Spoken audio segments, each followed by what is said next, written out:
News.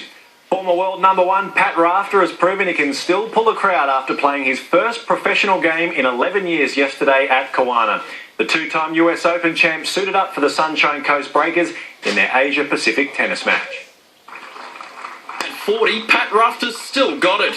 This is just for a bit of fun. There's not really too much money in it. Just for hitting the giggle and be competitive again and get the juices going. More than 500 people filled the Kawana Tennis Centre as the former world number one took on 21-year-old Gavin Van Papazil. I just thought the wind just got the better of him. I just handled a little better, as you said, probably a little bit older and wiser, maybe.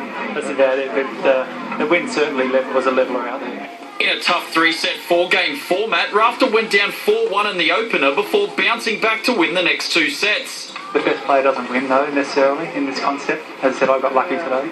And Gavin, I think, was still the better player, but he got unlucky. I grew up watching him on TV, and he lives from up here on Sunshine Coast. I live at Bribie Island, which is close to Sunshine Coast, I guess. And yeah, I think what an opportunity it was. 2 hours later, the Sunshine Beach resident was back on court, this time with fellow breaker Simon Merrin to win the doubles. Rafter's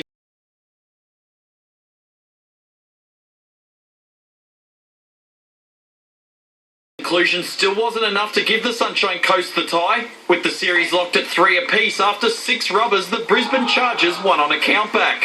The Australians get brought up playing a lot of team sports. Tennis being such an individual sport, it's you really miss it. When you're at school, you're always playing rugby or soccer or cricket. The man who was once known as tennis's Mr. Nice Guy even found time to mingle with supporters and provide inspiration for his teammates. It's awesome for the up-and-coming juniors that are playing. They're playing with some of the all-time greats, and a couple of the kids that grew up at Kawana are now playing on court with Pat. The women breakers won their tie against Toowoomba.